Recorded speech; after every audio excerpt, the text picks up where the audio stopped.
selling houses is just like owning your own business. I'm a big believer in skill stacking. The more skills that you stack over time makes you more valuable. Actually, getting into real estate is probably one of the easiest things you can do. How was your transition from, I guess, coming off the court or coming off the field and then going into vacation mode? It's almost impossible for me. I personally can't turn it off. What's up, everyone? Welcome back to a new episode of the Free Game with Crack podcast. Today, I'm here with Missy Lord. Hey. How's it going? Good. How are you doing? Very well, very well. So what I like to start these off, or how I like to start these off, is if you're in an Uber and then, just small talk. Hey, so tell me about yourself. Like, what do you do? What do you do?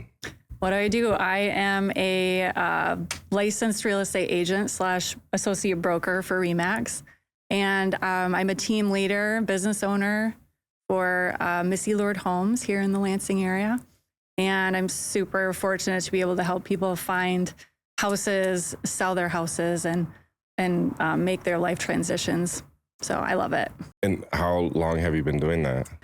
I just celebrated my 10-year anniversary with RE/MAX in February. Okay. So, yeah. And then what were you doing prior?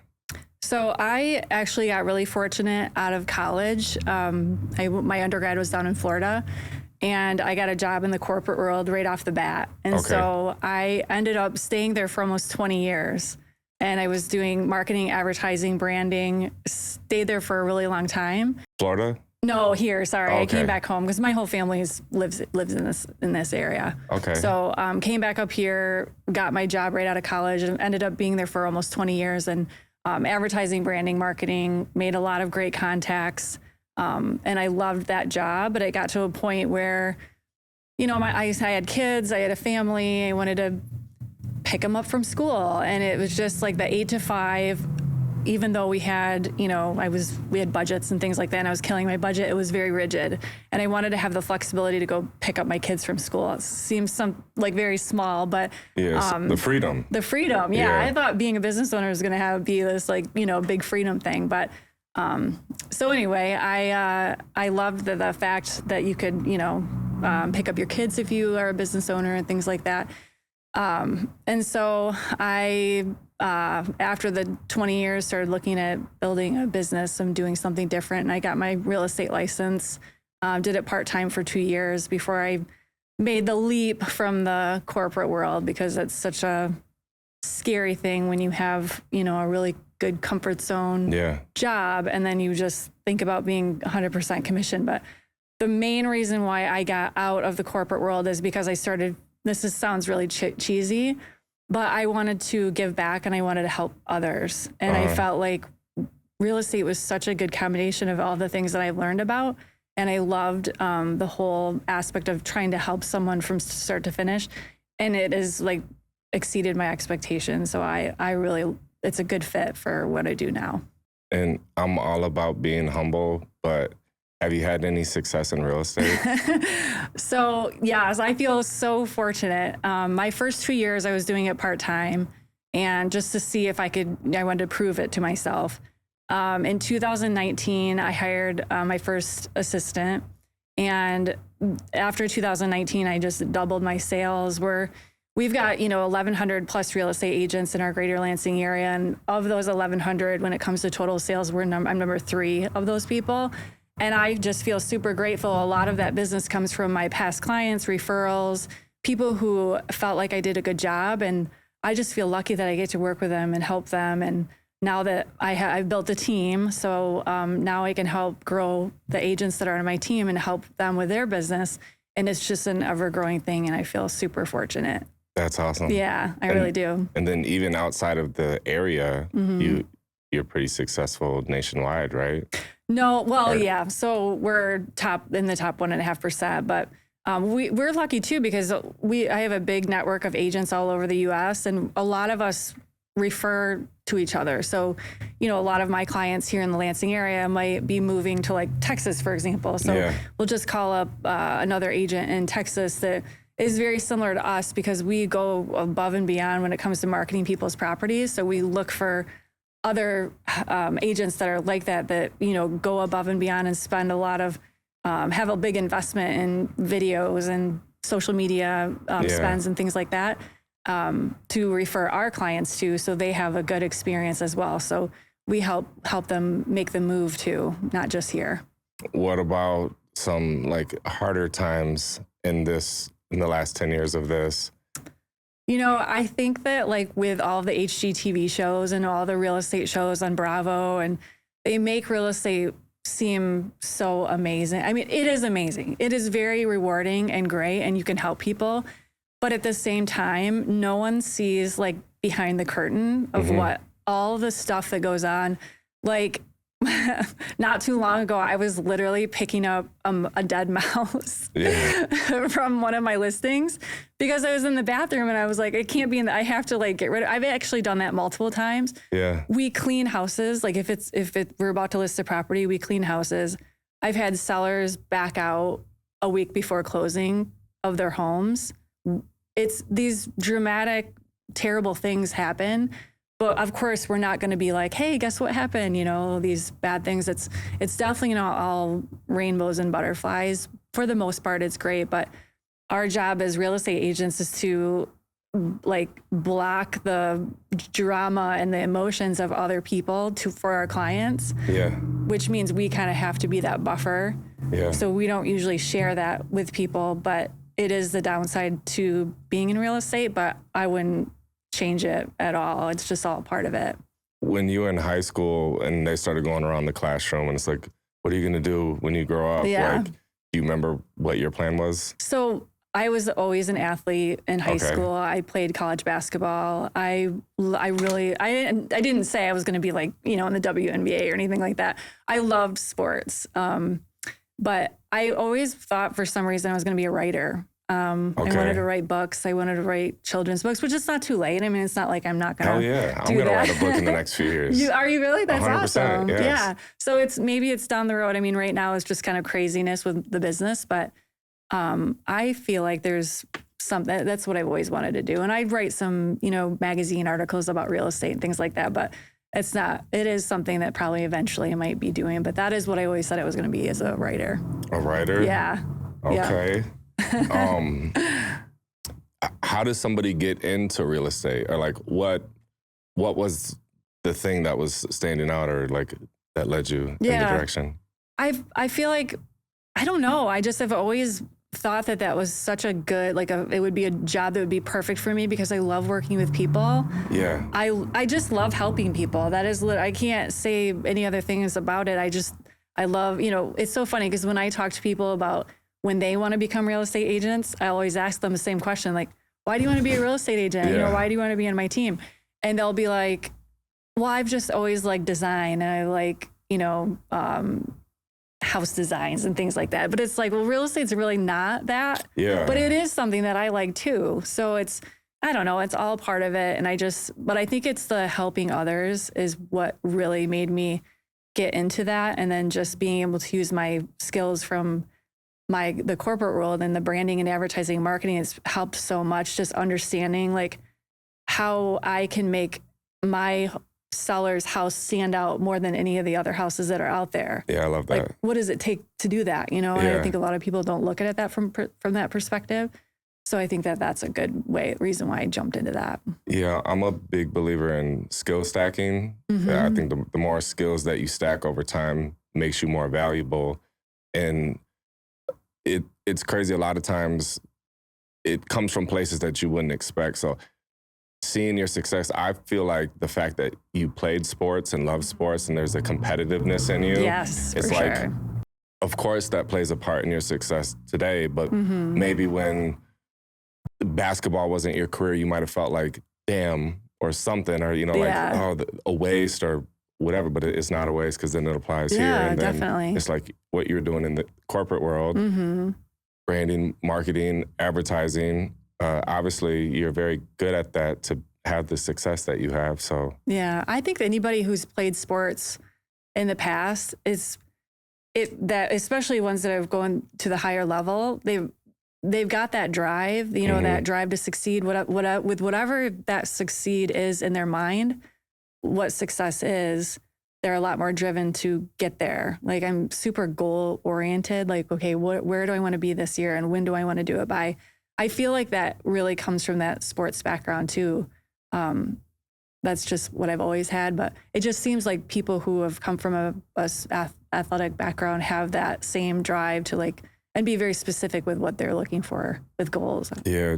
Do you think that's something that people either have or don't have? Or is it something that you can tell, obviously, with like building your team and you're meeting new people? Is that something that you're looking for, is like trying to see if they have that in them? Or? What I've found is, and this has been a struggle for me, is what I found is that there's the majority of people do not, in my experience, have not had that. I guess I'm probably a little bit more psycho about it. They do have drive, but it's not like, oh, this is what I'm going to do and I'm going to do it by this day. It's more like, just like I don't think a lot of people think about what the end goal is. It's just kind of like what's happening tomorrow instead of like, what's your 1 year goal? What's your 5 year goal? What's your 20-year goal? That kind of thing. Yeah. But I don't know. I mean, I guess it's just how my mind works. But the people that I work with are very knowledgeable, competitive, and everybody's just so different. So it's kind of hard to say.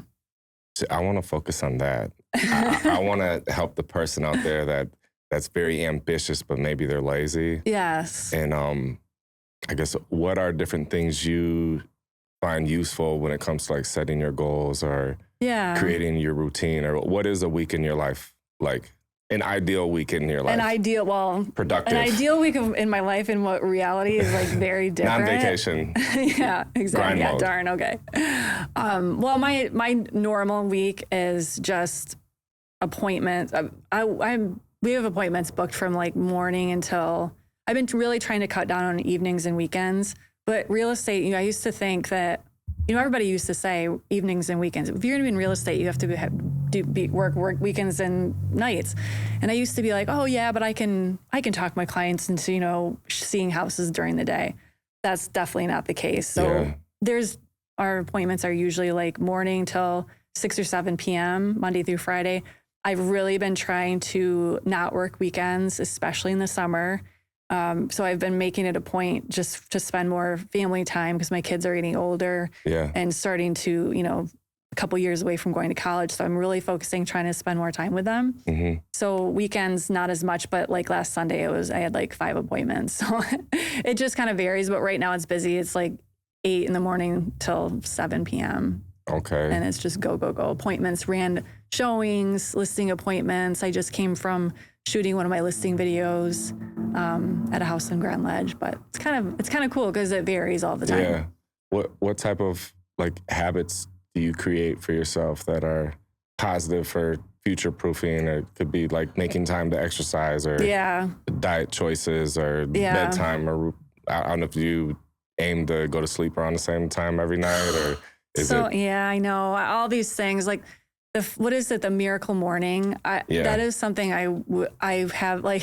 Eventually in my life, I would like to be like that, but because I was doing 20 years in the corporate world, I had to get up super early. I had to be out the door by a certain time. I was always such in a hurry in the morning, and it bothered me. Mm-hmm. So I used to like have my vision of like my perfect morning would be that I could get up very casually. I could like have my coffee. I'm not in a rush. I could say goodbye to my kids and just read my email and not be in a rush. Mm-hmm. And I actually do that now. Like I specifically don't schedule appointments like at 8 or even earlier so I can do that because I feel like I'm not a morning person.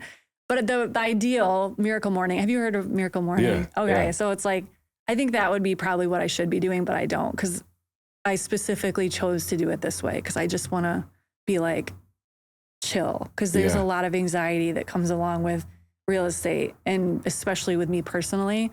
So I try to like be a little bit more zen in the morning to try to start my day out right. If you were to give a master class to me right now, let's say tomorrow I'm interested in getting into real estate. Yeah. What's like getting in level one, like where does one start? Real quick, I want to introduce you guys to Royal Legacy Clothing. If you didn't know, I'm the co-owner of Royal Legacy Clothing. It's a lifestyle brand. When my business partner reached out to me about starting a clothing line, at the time he had a clothing line that was called Crazy Cartel. It was young, wild, reckless, bright designs, crazy, money, skeleton stuff. And I wore it and supported it because he was my friend. I told him, for me to have ownership in a brand, I want it to be something that I'm proud to wear, and I feel like it's a good representation of who I am and who I want to be. And so we decided to start Royal Legacy Clothing. We started this back in 2013. It's been a journey. Selling clothes, it's hard to do because I know that technically you guys don't need this. So my job is to make you want this. And so our goal with Royal Legacy Clothing is to attract like-minded people. What I picture when I think of Royal Legacy Clothing, it's the person that has tenacity. It's the person that continues to show up, they don't give up, they pursue, they keep fighting. It's the person that arrives early and stays late. They have that hunger inside of them, that dog in them. And it's a cool feeling when I see people out and they're wearing Royal Legacy Clothing, and it's something that has meaning to it. So this is our current drop right here. You guys can use coupon code CRACK, save some money, get a discount. Appreciate all you guys' support. Check out royallegacyclothing.com. Don't forget to use coupon code CRACK. Right? Yeah. So actually getting into real estate is probably one of the easiest things you can do. I mean, you just take a 40-hour class, you take a test through the state of Michigan, and you have your license. How much does that cost ballpark? A couple $100. I don't even know. It's not that much at all in the big picture of things. And what is the test mostly on? Like just educating you on? We joke that you learn about stuff, legal things, how many square feet are in a mile, and like basically nothing that you need to know when you're actually in the real world of real estate. We kind of joke about it. Okay. But it's super easy to get into real estate. The masterclass part is, I can't remember the stat, but it's a very high, like over 80% of real estate agents fail in the first 2 years of real estate or something like that. And is that typically when they quit? Yeah. Okay. Yeah, because they don't know how to succeed. They don't know how to get business. Okay. And so that's where that part of being like internally motivated is. Like you have to, you're your own business owner, right? Like if you're not out there doing things, nothing happens. Nobody knows about you. Isn't it crazy that people don't just like knock on our door and say, "Hey, can I give you money because you're awesome?" It's like you have to go out and get it. But people, the point that people totally think that when they get into real estate, I think what they think is that when you get your license, you're going to go into a brokerage and then you're just going to start showing houses. But what they don't realize is that you actually have to find clients first before you show houses, and that's the hardest part. And that's why people join teams. Because when you're first starting out as an agent, you don't even know what to do. Like when I first started, I got my license. I had no idea. I didn't have anything. I didn't have a listing presentation. I didn't have a buy. I didn't know anything about selling a house. I was asking everybody for help. And so people join teams because they're like, oh, these people have it all figured out. I can just learn from them. And they usually get leads and things like that. So it's a lot easier transition when you are getting your license to join a team because it's a much faster learning curve. Yeah. Mine took me way too long because I did it on my own, but I didn't want to work for anybody. I was like, I didn't want to work for anybody after the corporate world. So okay. So let's say I take the test, I get my license. Mm-hmm. Now technically how do I get access to houses to show? Well, you sign up for the MLS, Greater Lansing Association of Realtors. Does you that have cost access. Money? Yeah, it does actually. Ballpark, what does that cost? Our MLS is one of the most expensive ones. I'm not sure why, but it's like $150 a month. So you actually have to, what people don't understand too is that when you're a real estate agent, you're actually paying money to be a real estate agent per month instead of right away making money. And that's one of the struggles is if you're not selling any houses, it's really hard to keep paying that every month when you don't have any sales. Okay. So that's one reason why people join teams too. So what do you think is more common, people joining teams or people doing it the solo I don't route? know. It's like, I think it would like be 50-50. I think a lot of people that call me are wanting to join a team. A lot of them, when they're first getting into real estate, they don't even know the difference between joining a team and going out on their own and how that all works. So a lot of times I'll just sit down with people and just kind of explain to them how it works. And I'll ask them questions like, what might be a better fit for them. Because some people are really good at wanting to learn that on their own, and some people really like to have that team atmosphere. Yeah, because like for us, my team, we have weekly meetings. So this morning, every Wednesday, we sit down for an hour and a half and we go over all the latest trends. We talk about what the newest listings we've got coming out. I talk about the market and how the market's doing and what we should be talking to our clients about. And those are the things, like, it can be really lonely when you're an individual agent. Yeah. It's a very lonely job as a real estate agent. That's one of the benefits of having a team too, is like you can commiserate together, I guess. Yeah. So with you bringing people on your team, would you prefer somebody that has been doing it themselves, or right out the gate they're looking to join a team? That's a good question, because for me personally, I sell a lot of houses personally, so I don't have a ton of time to train people. So the people who have joined my team have been at least a couple years in the business. I've got one person right now that has been in the real estate industry for a few years, so she knows the background, but she hasn't actually been an agent in the past, but she knows a lot. So most of the people have been an agent for a few years. They know, a lot of the things that they would need to know about real estate, which is really helpful for me. So it's not as much training. So it's been helpful. And then how does money work, like making money in real estate? Let's say I took that test, I joined, let's say a $500,000 house is sold, and I'm not on a team. Yeah. How much money would I make? And then if I am on a team, average team, how much money? So real estate in general is 100% commission. Okay. So like the deal I was talking about, where if a listing or a seller just decides to back out at the last minute. Yeah. Would have so much money invested into my listing photos, listing videos. They could just completely like walk away. And then you would actually be out like thousands of dollars, right? So it's 100% commission. And so when you make a commission, usually as when you're a solo agent, you're splitting that with your broker. So like a lot of people think that when you work for RE/MAX, you're like working for RE/MAX, like a company, but you're actually an independent contractor underneath the RE/MAX brand. So everybody's their own business. Yeah. So they usually are sharing that commission with the broker. When you're on a team, it just depends on the team splits. Some teams are 50-50. So they get 50% of whatever that agent brings in. But on the back end, they're getting training, they're getting leads, they're getting a lot of support. We've got 2 admin people who are helping with offers and purchase agreements and listing agreements, all the transaction management you would need to do. They don't have to do any of that. So on teams, it's like 50-50 split or a 60-40, or everybody's got a little bit different of a split, but that kind of gives a good idea. And then what is it typically a percentage of the sale? Is that how that works? Depending on, commissions are always negotiable, and whatever the listing agent had negotiated with a seller, let's say it's 3%, for example. 3 is what's familiar to me. Yeah. I've just heard that, but I've never dove in to understand it. And that's what I'm doing right now. And there's no standard commission, right? It's all negotiable, because somebody could go do a for sale by owner for 0 commission, right? Somebody could talk to a new agent that's willing to do it for hardly anything, or you could talk to somebody that's more experienced and maybe they charge more. So it's all over the place. What's a crazy high?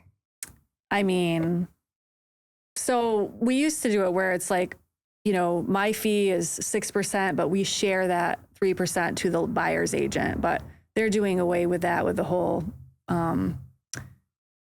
that's a whole other topic with commissions. But it is hard to say. Okay. Yeah. So it's different. Yeah, it is. Okay. All right. What type of traits do you look for with building your team, or what are you drawn to typically? People who are internally motivated. So that's a really important part of being in real estate. And I think in just being in business as a business owner too, right? Yeah, that's what you want. To be internally motivated, because otherwise you wake up, you're like, I'm just going to go work out, and then I'm going to go check my email for a little bit. And then by then it's like 12 o'clock and you just don't have a lot of direction.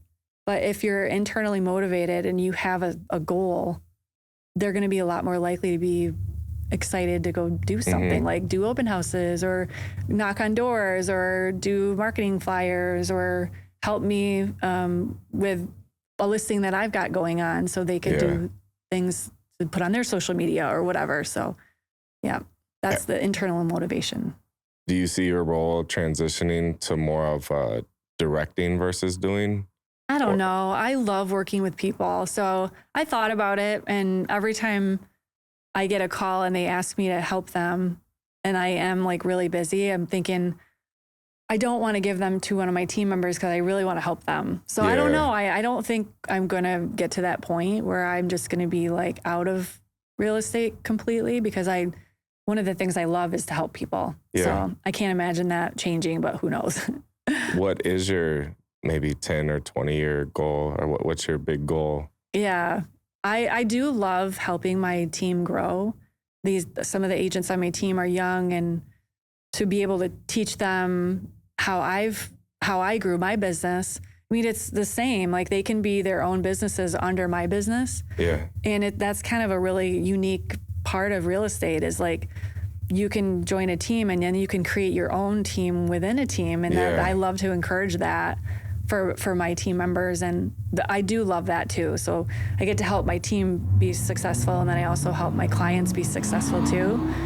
So 5 years, 10 years, I mean, I'm getting up there now as I think about retirement at some point. Like, I don't know when, but these winters are getting to me too. But so eventually, having my team take over some more of my transactions, because I'm personally selling over 100 homes a year, and it's a lot. It's a lot emotionally and lots of hours being worked. So I think if I can ramp that back a little bit and have my team help me with that, so I can have more quality time with my family. That's really been my goal for the last few years. But having that drive and reeling it back is very hard for me. Yeah, we were both on spring break around the same time. And how was that for you? Like, how was your transition from, I guess, coming off the court or coming off the field and then going into vacation mode? It's almost impossible for me. I had somebody, my calls were being forwarded, which was a huge help. I didn't want to leave any of my clients hanging out dry there, but so that was nice, but you can't turn it. I personally can't turn it off. I was half in, half out most of the time. I remember the second to last day, I was like, wow, this is kind of nice. I was like relaxing. And then I knew I was going back. And then there's just always things that are going on that I can't just be like, go ahead. Like, I'm going to leave you clients that are in this multiple offer situation. I have to be there for them.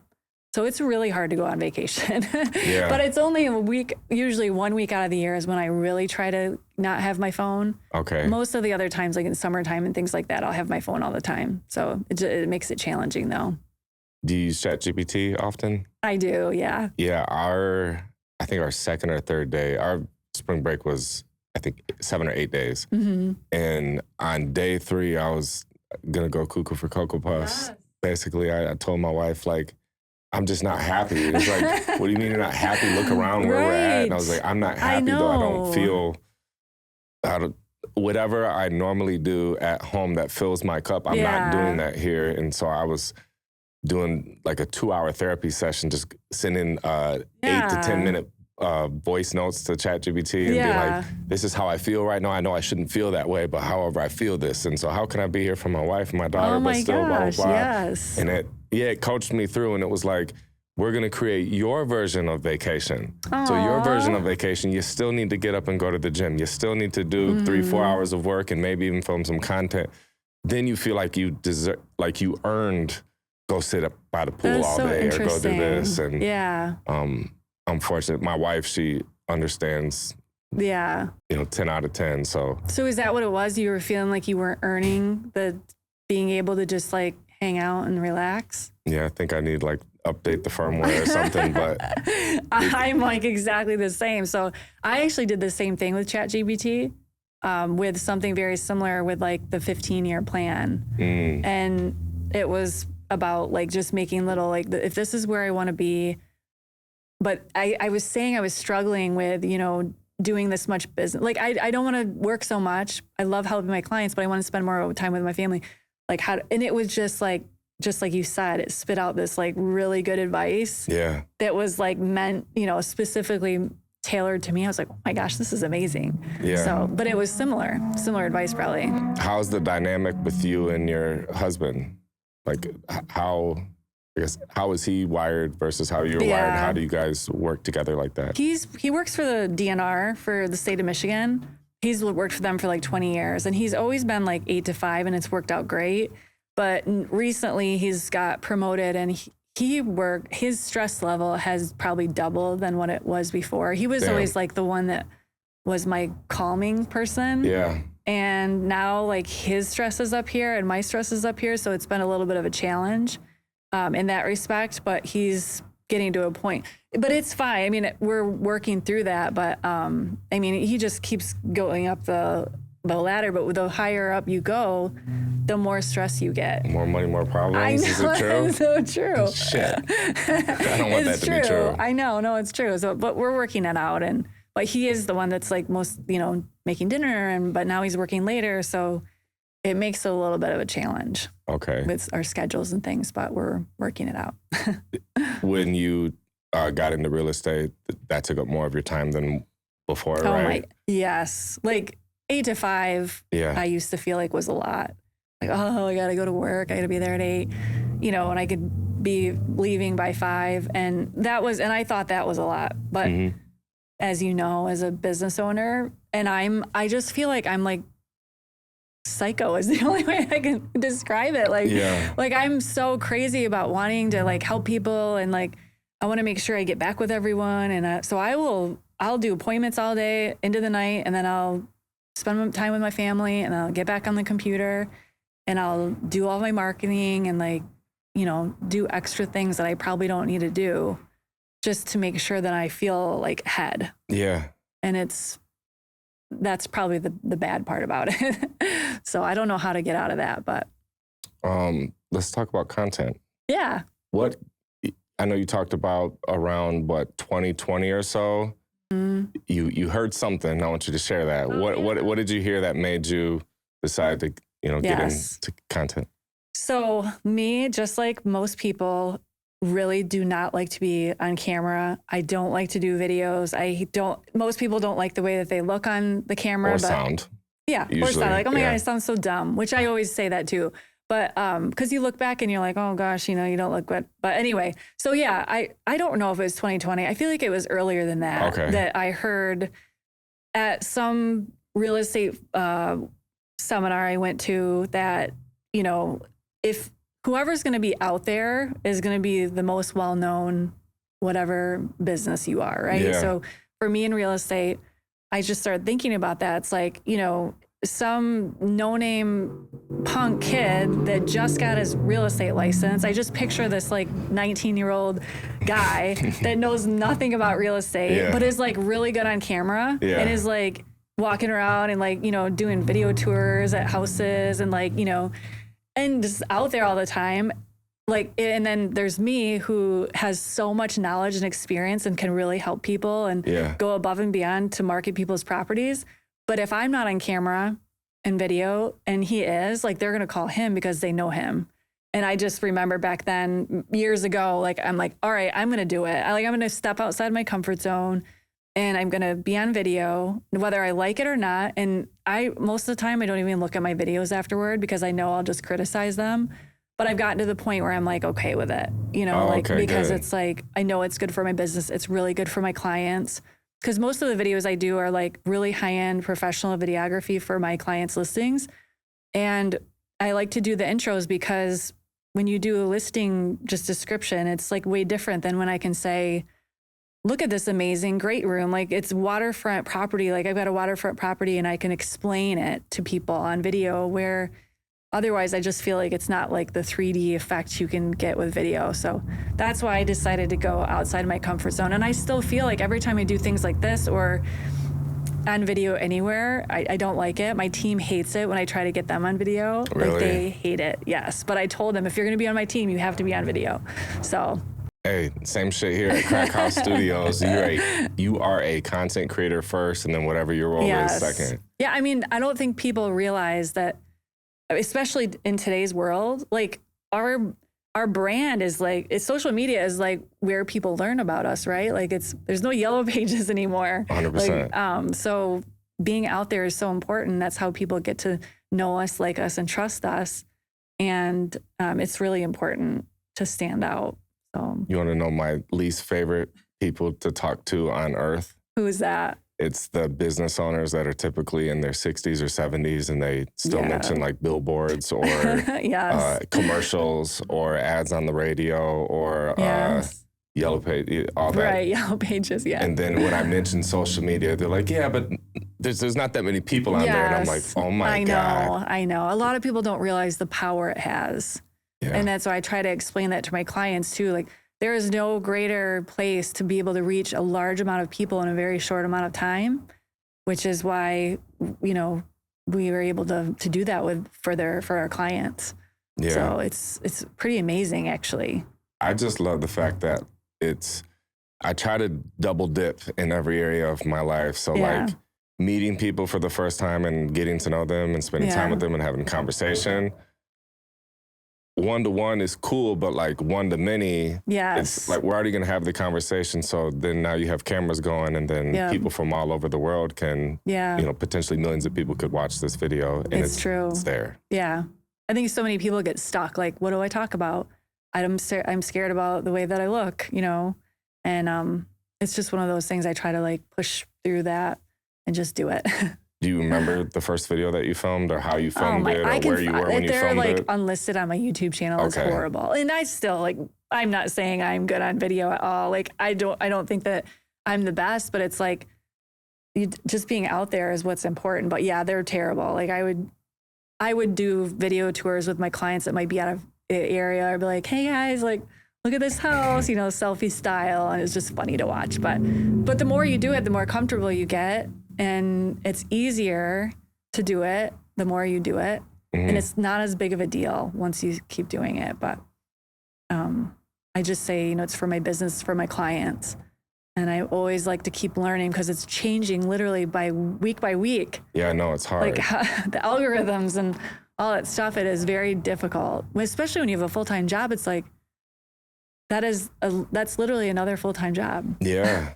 I think the future is everyone's personal brand will become like media companies. Yeah. If you think about it, even if it's like a small version of a media company, you have somebody that's helping film stuff, somebody that's helping edit and maybe posting for you. And then, it's very, very important to have in your schedule, especially if you run a business and, it's the opportunity to tell your side of the story uninterrupted, and then you put it out there, and then, the world, they're in the comments, but like, I don't know, the person on video has more influence or authority than the person in the comments. So if there are negative stuff that comes with it, are people that disagree with you. I think a lot of people that I've filmed for the first time were in fear of offending anyone. Right. Yeah. But then it's like,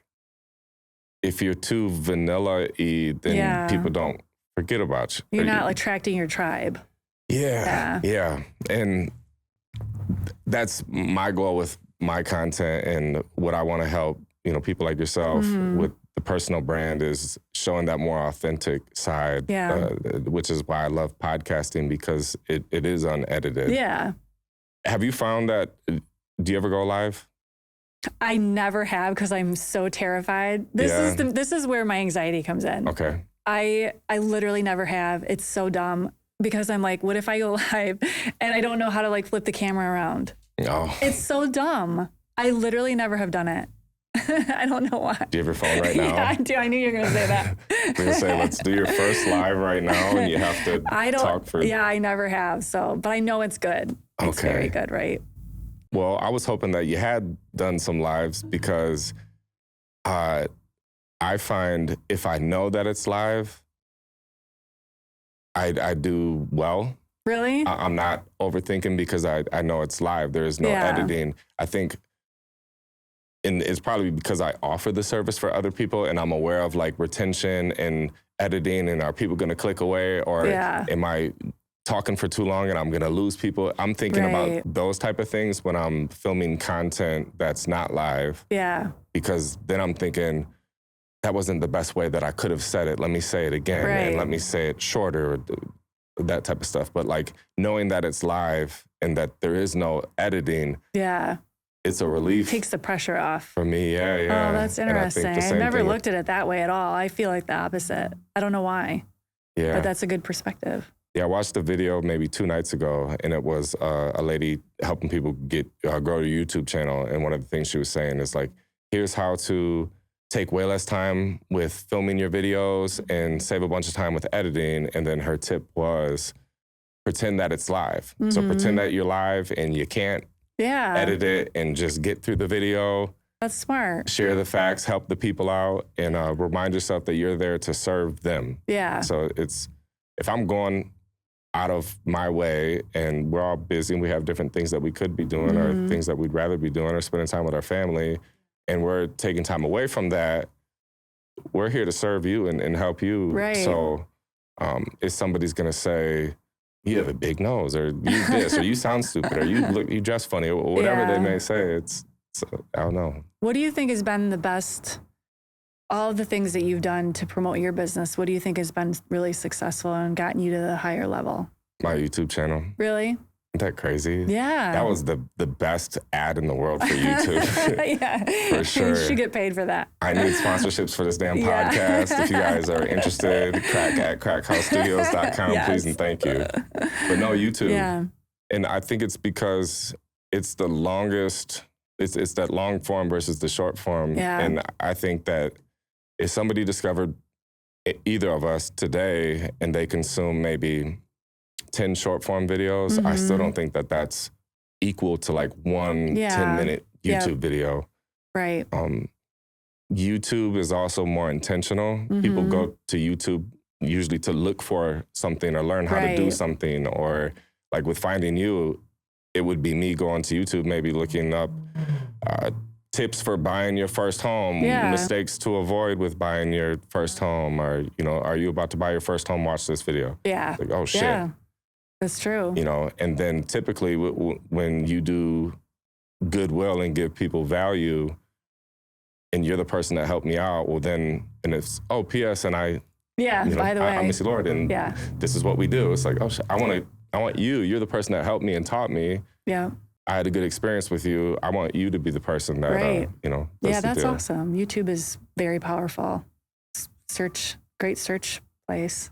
I would say also then YouTube, you get the long video, and like with this podcast, if this is about an hour or so, hour and a half, us having a conversation for an hour to hour and a half, there's got to be at least 3 to 5 like good moments there. So then it's like you can cross off or check the box of YouTube, the full long version. But then it's like you take those 3 to 5 best moments, and it's like, but wait, we're not done yet. Yeah. Let's post, you know, this moment on Facebook Reels, Instagram Reels, TikTok, YouTube Shorts, and then have another one go. And then also it helps people become more likely to actually watch the full video because they're seeing, oh, that looks cool. That was interesting. Yeah. That might not be enough to get somebody to go sit and hang out with us for an hour. But then they see another one. Yeah. They're like, that might be a good conversation worth committing to. And then they see another one. So I found like with people doing a podcast or a YouTube channel, you can get the best of both worlds and just, you know, focus on your YouTube videos, but then get the short form from the YouTube videos. Right. And ideally we'd be doing everything. And that's what I'm going to talk to you about after this. But like in a perfect world, each person for their personal brand would have a podcast. Yep. I think podcasts is a great networking tool. You get to sit down with people that you're interested in, that you want to meet, that you want to have conversations with, and just have a conversation with them. Yep. Which you would have normally ended up doing off camera, but now you're doing it on camera. Exactly. Then you take the best moments and you got the clips on all the other platforms. Mm-hmm. And then you would also be doing short form content that's like intended for the short form, and then YouTube and you do ads and run ads. So you got paid stuff going, but that would be like the ultimate.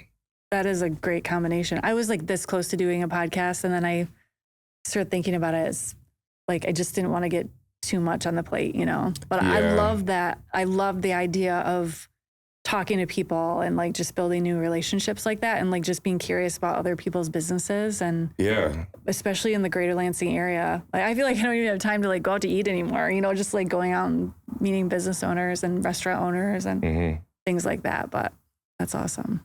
Yeah, it's because you have so many connections, I'm assuming, with a lot of different people. So the podcast is where you get to I guess take advantage of that and be like, you know, I know this guy at the bank and this person here and there and there just and like there. Chit chat with them. Yeah. Yeah. And then it fills their cup too, because it's kind of like a little therapy session. Yeah, it's so true. Sitting down talking. Yeah. Plus you get content out of it. Plus you help them get content out of it. It's a win-win. It's a win-win. Start a podcast. Yeah, for sure.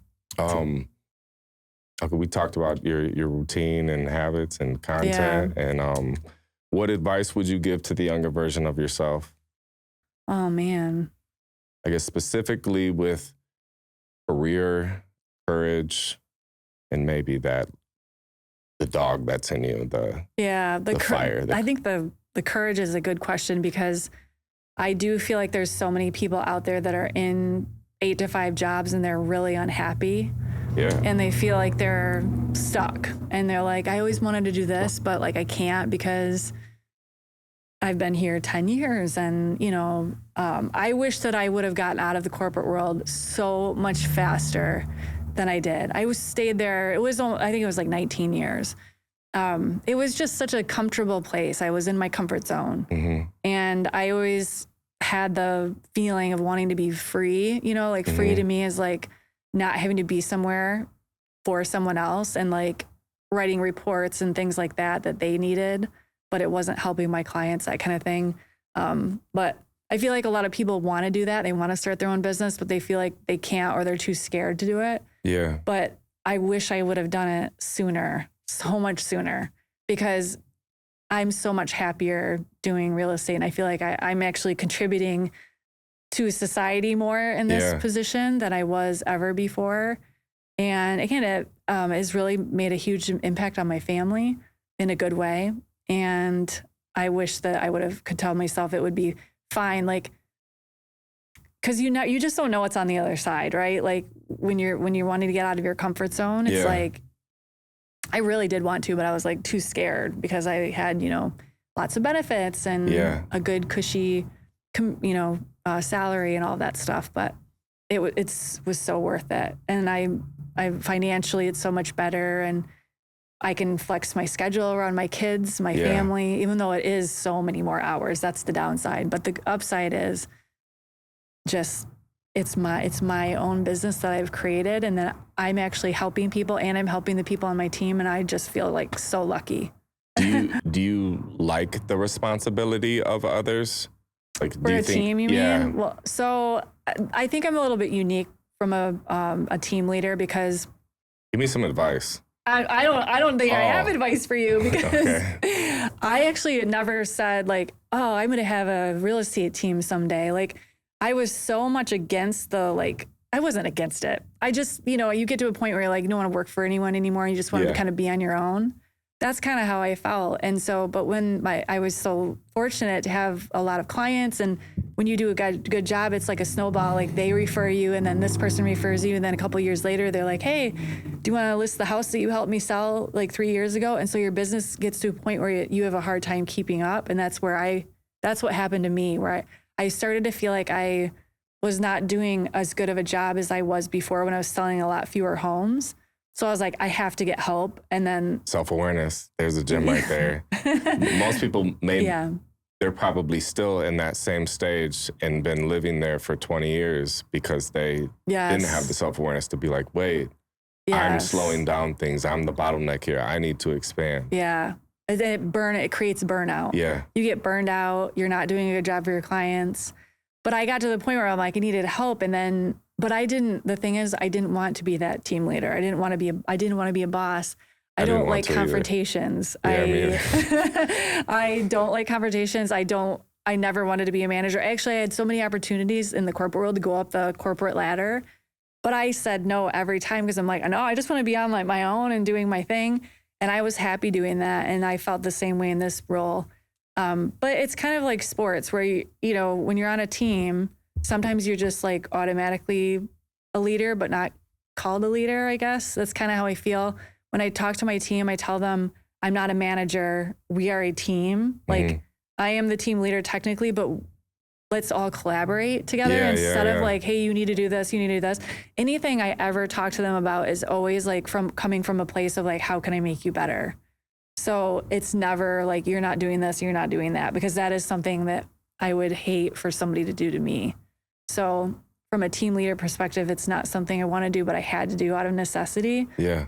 And I have a real estate coach that they help me with that because I struggle with being a team leader and selling a lot of houses. Used to struggle. And yes, yes, you're right. Used to struggle. I don't struggle anymore. It's good. I've got a good balance. Yeah. And how long have you had a coach? Since 2019, 6 years. How did you find your coach? It's the #1 real estate coaching group in the U.S. I absolutely love them. The content wise is amazing. Like they give out tons of free content. Like, so this is a good example. You asked me earlier about like, what can you do as an agent? Like if you're a new agent, there is so much content out there. Like Real Estate Rockstars is an awesome podcast about real estate. And they bring on these agents that talk about like what they do and specifically and how they're successful. And just listening to podcasts, they're free, you know, I listen to all of those.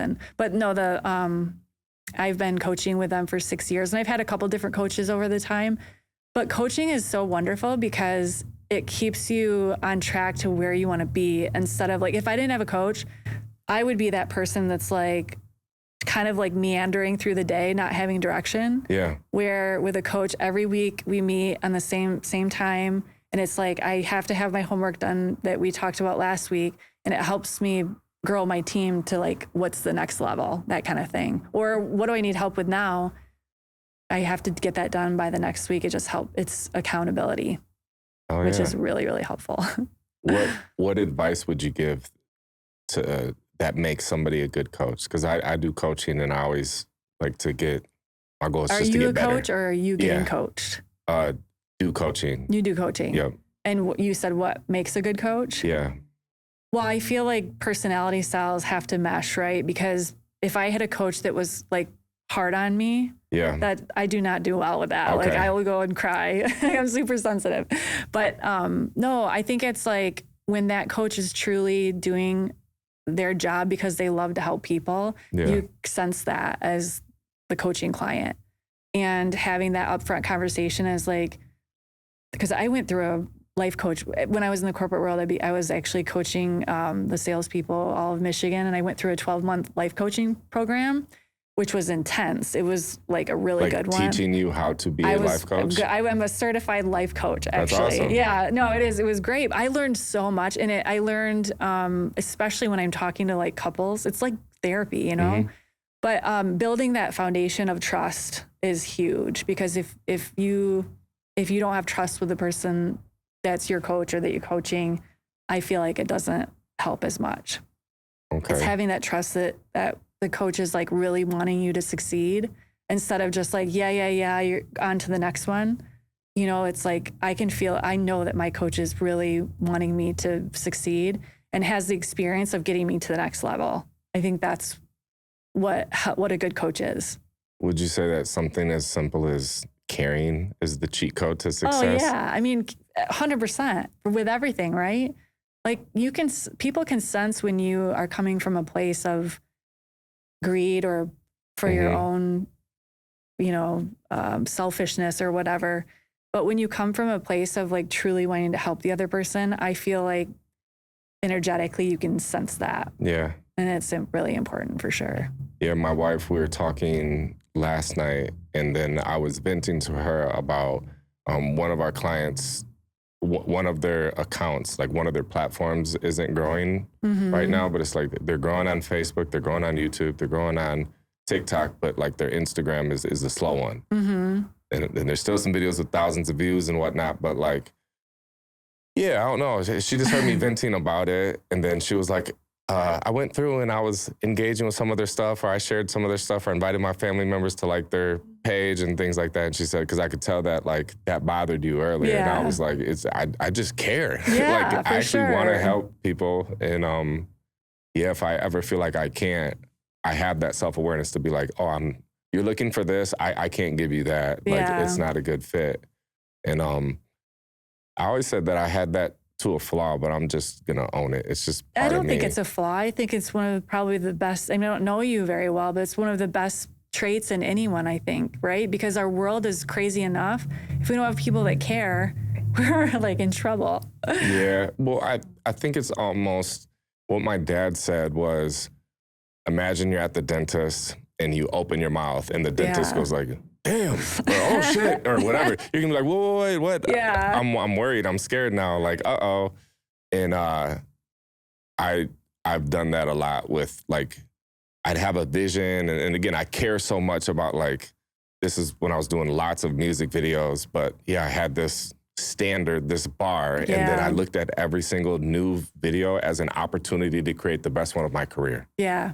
But then, sometimes things start going to plan and I'm like, this isn't the vision that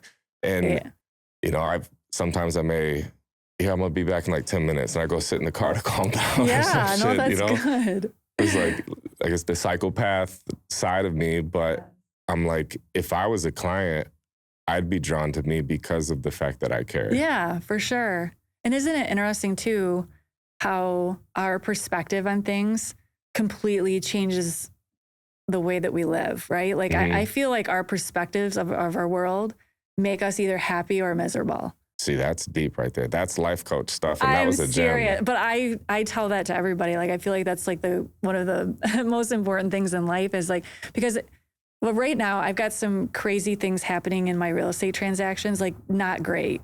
And I'm like, what is happening? Like I could be like, okay, my life is terrible right now because these things are happening, right? Like I could go just be really down on myself and going home and be like, why am I a real estate agent? Because this is horrible. And like, it's going to bring me down and then it affects everything else. But like, I have to be mindful of my thoughts because if I'm perceiving it that this is terrible, it just like spirals, right? But if I'm looking at it as like, this is just a weird little thing and then things are going to go into a better anyway, the perception of anything that happens in our life is just, in my opinion, so important. 100%. I've said that I think people will find whatever they're looking for. So it's like something happens. I say heroes and villains have the same origin story. Yep. But then one person's perspective is poor me, why me, the victim, and then they become the villain versus the other person that's the hero. It changes. It's like, oh, this happened to me because I was strong enough. And then they realize they have like the superpower. And then they're so positive. And then they go out there and conquer the world and build these huge companies or businesses or become Batman and fight crime, you know? Well, it reminded me because you said you were talking about earlier that when you're doing videos, like you started thinking like, this is not, you can either think of it this way or you can think of it this way. And one way is really positive thing, to think about. Oh, anyway. yeah. But it just reminded me of that. But it's happened too where he's a friend of mine, shout out to B. Lils, but I was doing one of his music videos and I believe it's the best music video. And he's got, 10, 20 music videos. I believe this is his best music video. But at the time of me actually shooting it, we were going to do something simple, and then out of nowhere, we came up with a storyline, and we had actors doing different roles, but then it was almost like I wasn't mentally prepared for it, so that wasn't in my original vision. Right. And I needed to, like, recalibrate the vision, but I had a little attitude. And I was like, well, if I knew we were doing acting, I would have had the drone because I need the drone shot up top and then the feet come out. And I was just going into the details. And he's like, just do what you do. Just do what you do. Well, the video came out great, but it was like, that would have been one that I would have said to somebody else, oh, it's going to be a 7 out of 10. I didn't get all these other shots that I needed. It wasn't how I planned. Like you didn't pivot. Yeah, for sure. But I think that's the goal, is to be becoming great at what you do. Like your slumps are still good. Yes. So it's like you do a lot of great shit and good shit, great shit, good shit. But in the beginning, you're like, most of everything you do sucks. And once in a while, you get lucky with being kind of bad or decent. And then eventually it just keeps going up. Yeah, well, this is what made me think of it.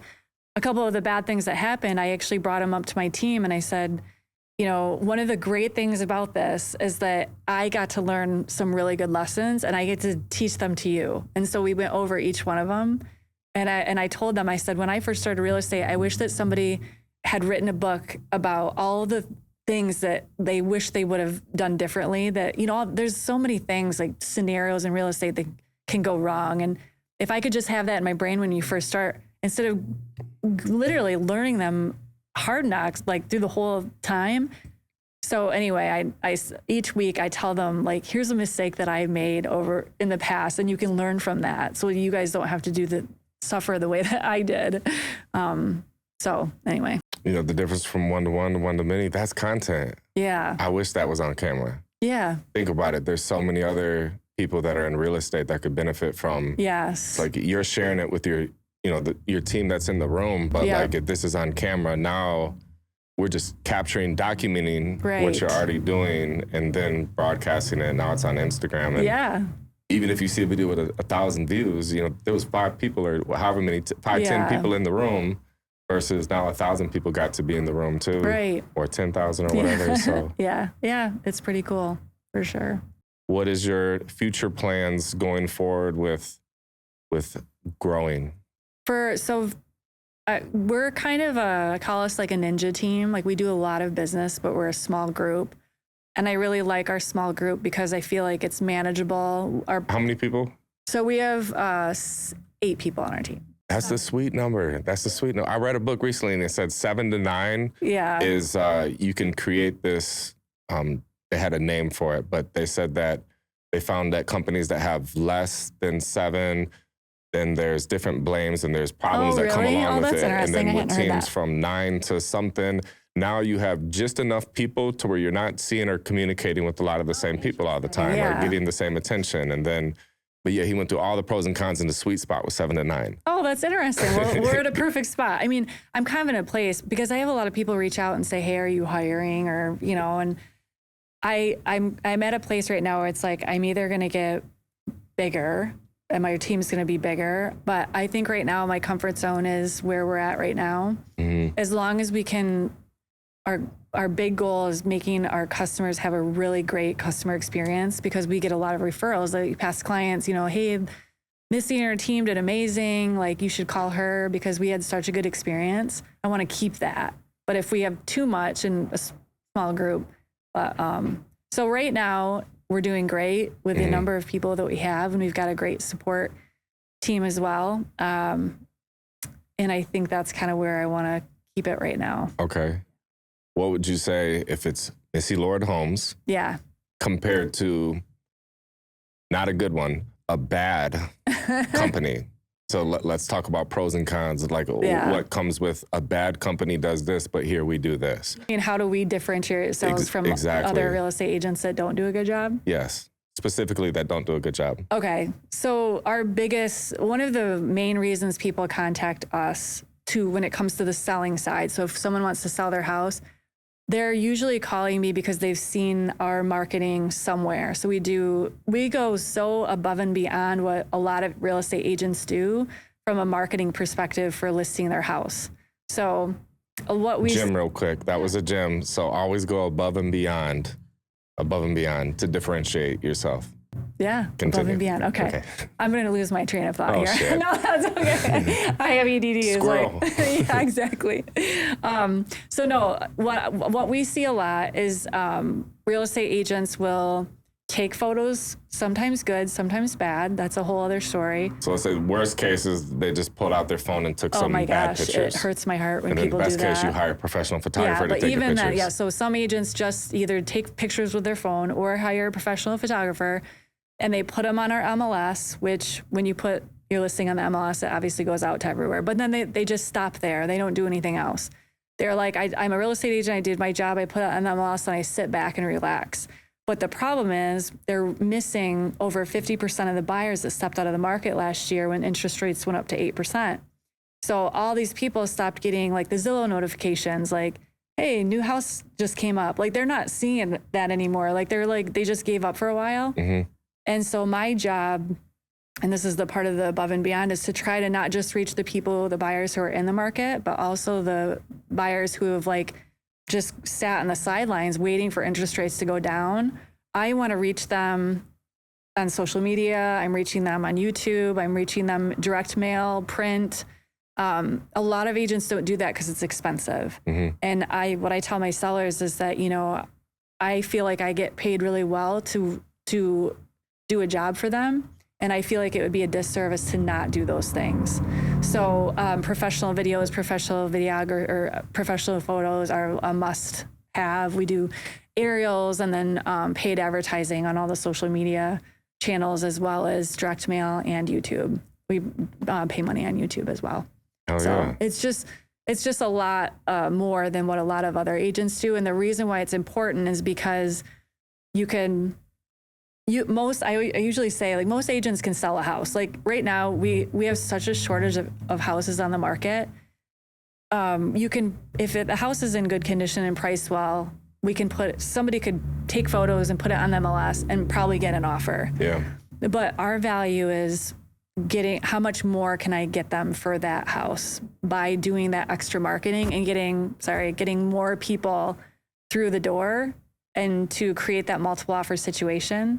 That's how we are able to get our sellers more money for their houses, because we know how to like draw it out a little bit instead of just accepting a full price offer on day one, which is really a disservice most of the time for your sellers, because I have so many different examples of how much more we got our sellers by just waiting a couple days. And we have our whole plan on how we do that, and we've got it down to a science now. Oh my gosh. That's crazy. Because I've bought a house, sold a house, bought a house, and I've went through the process. But yeah, I would 100% want somebody that's more entrepreneur minded, like yourself, that understands branding and marketing. And right. Well, it's what you said earlier, right? It's about like being out there. Like selling houses is just like owning your own business. It's like, if there's all these houses out there, how do we like get this out in the spotlight to everyone? Market it, right? Right? Yeah. Like the person who's not marketing houses is like just doing such a disservice to their clients. That's crazy. My dad has always said that it doesn't sound like the people at Missy Lord homes, okay? Right. But that they're so lazy and all they do is show up and blah, blah, blah. Out there, He's very strong opinion on that he said for years. But I've heard him say that for years, and I'm just thinking, like, he's just mad about something, or I don't know. Well, but then, I'm sure that he's had some experiences too. But yeah, he had his own business and stuff too, and so I'm sure he's looking at it from like, if I was doing that, this is how I would do it. They should be doing this, right, exactly, and not seeing it. So yeah, I really pride myself on making sure that my clients get that top level service, because I feel like no matter what listing, whether it's $50,000 or $2 million, everybody deserves the same service and the same videos and the same social media, getting it out there to everyone. Do you remember the most expensive house that you've sold? Yeah, it was recent. Actually, it was, I have one right now that's listed for $1.4 million, which here in Michigan, we don't see that much. Yeah. And then I've sold a couple properties over on Lake Michigan, like near Pentwater. I've got another one coming up in like the 1.4 range up there too, that's on Lake Michigan. Okay. So they're really fun properties to sell too. Yeah. And you're able to film content there too, Yeah. like showing the house and all Yeah, that. we try to be creative no matter what the price of the house. We like to be creative with how we do it, because I know a lot of people don't want to always see boring listing videos, but what I try to do is think about who is going to be the person that's going to buy this house, and who are they? Are they older demographic, and what kind of video would they want to see? Or is it going to be like first time home buyer that doesn't know anything about buying a house? Then we would be maybe trying to target that a little bit differently. So I really try to think about, who's our buyer. Like I've got one coming up right now that's got a ranch that's got 2 huge primary bedroom suites, like huge, like wings. And I'm like, who's our target demographic here for this house, right? Like multifamily, somebody that wants an in-law suite, so I'm like thinking about, well, how am I going to target them? So it's just like little things like that. I don't think a lot of agents think about that stuff, but is really important. You're right. It is just like starting a business. Yeah, it is. Yeah. If this is like a product we're selling, we start with like, who would buy the product? Who's the customer avatar? And with each house that you do that, that's fun. And when we work with our buyers, the good thing about our team, when you talk about like, it's not necessarily a bad real estate team, but we are a lot different because when there was a lot of changes in the real estate world in 2024, and we were so ahead of everything and going over like how we were going to educate our buyers, how we were going to educate our sellers. And when it comes to home buyers, I created this home buyer book that walks people through like from to start to finish, like what happens when you buy a house. We love to meet with buyers.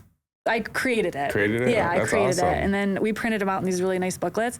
But in the back, I created a sheet that talks about like tips and tricks in a multiple offer situation, because since 2020, like it's been kind of nuts with multiple offers. So when you're a home buyer and you're up against 5 other offers, you really need an agent that has a lot of experience knowing like what other people are doing to try to get their offer accepted. And so that's one of the benefits of our team, is that we're very knowledgeable, because we sell close to 200 houses a year as a team. So we just are doing it every single day, and we know what everybody else is doing, and we can kind of get the edge in explaining like but we let them decide. It's like, here's what everyone's doing. You can decide. It just depends on the motivation of how bad they want the house. I think the most interesting home showing video I've ever seen, it was a younger kid, but he was like sprinting through the house. I know exactly what kid you're talking about. Yeah. He does them all the time. Really? And he's like kind of like crazy. He's like, he's like, there's a bedroom. He's just running. And his cameraman's hilarious because he's trying to keep up. I would love to do something like that, but like my problem is like, I'm not funny like that. Like he's kind of like goofy guy. It's like almost like you have to come up with like what is your like creative way you can make it entertaining. It's hard to make entertaining real estate videos. What would you say it comes to you first as far as like your unfair advantage? When it comes to creating videos? Or standing out from other people, or like branding yourself? Because obviously like with building your brand, it'd be, what is your unfair advantage? I guess like mine would be the fact that for 20 years, I continued to move up and bring on different roles or evolve. And then found success in different areas. So I guess like my unfair advantage would be the fact that the Swiss Army knife that has so many different skill sets. So I usually say like, what would you normally think is a disadvantage? Because like you just said, well, I'm not funny. It's like, okay, well, what may seem like a disadvantage, that's actually an advantage. Like, okay, but maybe you're very knowledgeable. You have lots of wisdom. And that same, very goofy, fun to watch, but maybe they don't have. You're right. I mean, so like you said earlier, because I do have a lot of knowledge, but it's just boring. Like, you're right. I could help educate a lot of people. But when it comes to social media, people want to, you're scrolling through your phone at like, 10 o'clock, 11 o'clock at night. Are you going to want to hear a boring lady talk about real estate? But people do. Well, okay. So yes, that is definitely the advantage, I guess, is the experience of going through, I don't even know at this point how many transactions I've closed, 700 maybe, like the experience of, because there's crazy things that happen all the time. And so we learn every single time something happens. And that knowledge is really helpful for buyers and sellers because they don't even know like what a normal transaction looks like. So to be able to, when something comes up, be like, oh yeah, this is what we do. Here's my experience with this. That's probably the benefit. You know, I might not be funny and do crazy, funny videos, but I could be knowledgeable and help people with their transaction and their home sale. Do you naturally like educating people or teaching? I do. Yeah, especially just sitting with a seller at their house, you know, and they're like, this is my first time. I met with somebody last week and then she was like, this is my first time selling my house. I'm a little nervous. And so I try to make it like just as simple as possible because it's really not, I don't think it's as difficult as people perceive it to be. It is on our end, on the back end, but we don't show all that, which that's one thing that I was thinking about showing a little bit more to people, like all the back stuff that we do in the back end. But from a seller perspective, what do they need to know? What do they need to do? And what do they need to know? And it's just, here's the 5 things and that's it. I try to make it really simple. I think that'd be really good content. It's like you're demonstrating the value for the what they don't see. Right. Well, and all the little things that we do that people don't see. Like we talked about like the cleaning and like we do a lot of crazy stuff. Like a lot of times sellers leave a bunch of stuff when they leave the house. And so it's ultimately up to us to get all that stuff. So you'll see real estate agents going and picking up garbage and taking it to the dump and lots of fun things. Do you think about your legacy often? More so as a mom than I think as a business owner. I definitely want to, my goal in my life from a perspective of just life in general is I want every person that I come into contact with to feel like they were seen and cared about. Like, I think that that's like my reason for living, you know, no matter who it is, you know, I could see somebody on the street and I just want want them to know that I see them. So legacy wise, I think that it's something as simple as that. Like if I was able to impact someone just casually, you know, I've helped people that are really struggling. And one of the things that I feel very fortunate about because we do so much business is that whenever I'm doing anything in my career, it's always coming up from a place of like, how can I help this person? I literally don't even think one thing about like, how much money am I making on this transaction? Yeah. It's like how I'm so like involved in like how can help this person. And I get so much back from that the money is like an afterthought. And I feel like the successful entrepreneurs and coaches are that because they care more about what they do because they're passionate about it. And money is always like an afterthought, if that makes sense. So I guess from a legacy perspective, it's probably that I made an impact, whether it's for my clients, but my family even more. Yeah. They see me working so hard and I want them to know that it's important and they can literally do anything they want. I sound like so cheesy right now, but I really believe, like I tell my kids all the time, you can do anything you want. It's true though. Literally, like, and that's why it drives me crazy when I have so many friends and even some of my family members that hate their jobs. It's like you could literally, I say literally too much, you could quit your job and you could be somewhere else like in a week. Like it's so easy. What? A whole new beginning. Yes, you could like starting a new chapter. Yeah, you really could. But again, that goes back to the comfort zone thing, and I understand that for sure. But what about your legacy? That's a great question. I think about that a lot. I would want to know that I didn't hold back, I guess. It would be not holding back. I'm extremely ambitious.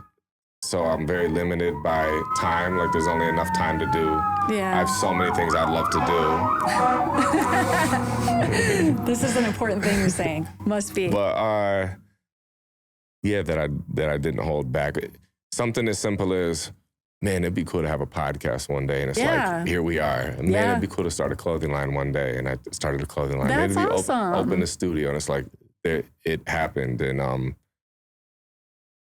just that feeling of, because I've heard so many times that like interviewing older people as they're kind of like on their deathbed, the biggest thing to have is regret. So I'm like, I never dwell on like bad shit happens, like life happens, it's gonna happen, and it'll be like, all right, cool, where's the solution? How can we fix this, solve this, and prevent it from ever happening again? But yeah, I would say that that's awesome. I mean, the biggest difference between you and majority of people is that there's so many people that say, I've always wanted to do this, but then they never do it. I've thought of like 10 different things I would want to do, like create like an invention. Yeah. I've never done it. It's the difference between people who are successful, like all the things you do that you say you think you're going to do. Yeah. You're actually doing them, which is like amazing. That's it, as courage. Yeah. Where do you think courage comes from? Like my wife, we've, cause I'm 4 or 5 years older than her.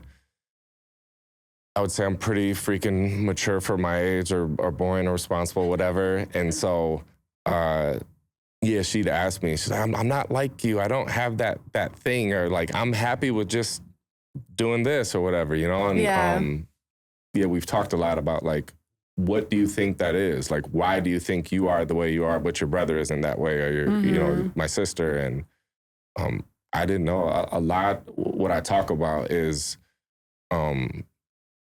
it's like when one door closes, another door opens. And when I was in middle school and junior high, like the biggest thing in my world at that time was playing basketball. And I got cut from the basketball team. Oh, it's like Michael Jordan. Good friends with all of the dudes on the team. Like that was my friend group, the cafeteria outside of school. We all played. Like I felt like, unless I didn't have self-awareness back then, but I felt like I was just as good as everyone, and if not in the top 5 of my friend group. But then like to get cut from the team, like I think being told that you're not good enough at a young age really maybe did something to me, and also pushed me towards entrepreneurship, because with entrepreneurship, there is not that like how there was the coach that could say, you're not on the team. And it's like, so I don't have that. And I don't think I would ever be able to operate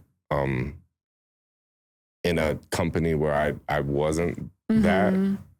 I think I just have too much vision and too much ambition. And, and some people might have taken that experience and did the opposite, where they wouldn't do anything because they didn't think they're good enough. So again, it comes back to the perspective. If they feel like, you know, they're not good enough, maybe they wouldn't ever do that. But your perspective is like, I'm going to do it. Like, you know, like, I think that's awesome.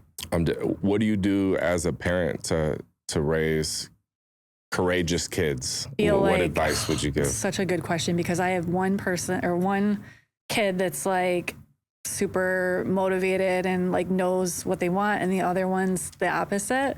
That's usually how it is too. I mean, I think it's just the way that you're born. Okay. And me just learning, like as a mom.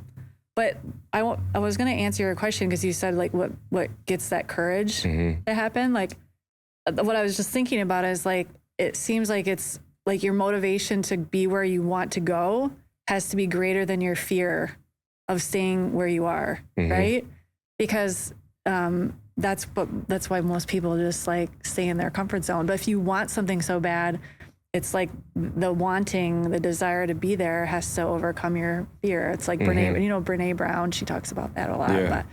But so from a perspective of how can you help people with that, I think you just have to meet them where they are, because from my experience, and it's not just kids, it's also people on my team and like other people I've experienced in life, is like meeting them where they are and then finding a way that can help them succeed. Because what's really hard, and you've probably found this too, is like when you're like really motivated, kind of crazy, like you just assume everyone else is the same, but you realize that they're not.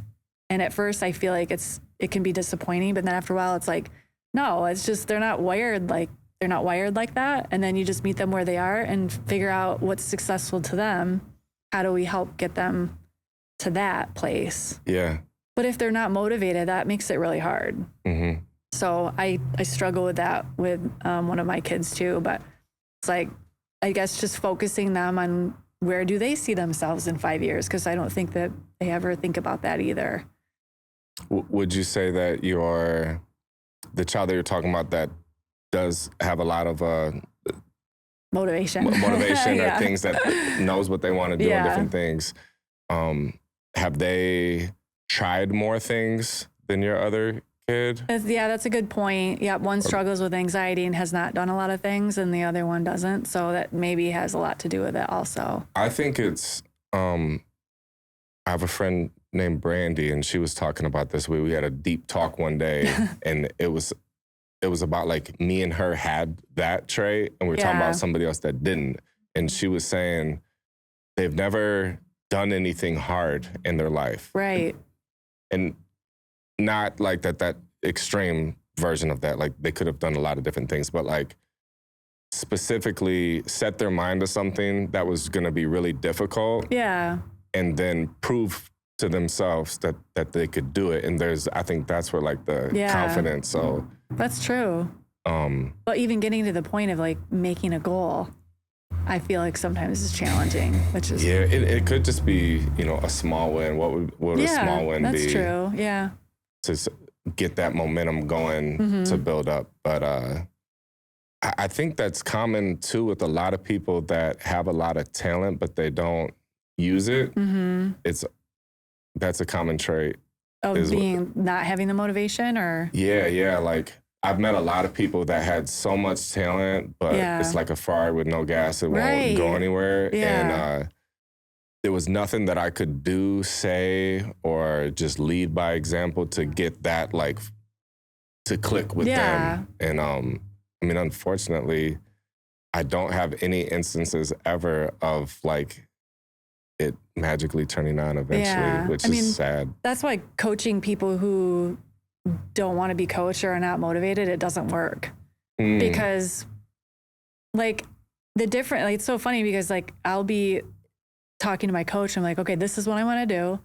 Here's what I'm going to do it by. But like other people see it as like, oh, I got to do this. But you know what I mean? Yeah. It's like the difference between I got to do this versus like I get to do this. Yeah, for sure. It makes a huge difference, for sure. That's perspective. Yes. That'd be a great book title for you. Yeah, that's true. I think there's already some pretty good books out there, but I'm sure I could spin it in a different way. You have that unique version that's true to you. Yeah, for sure.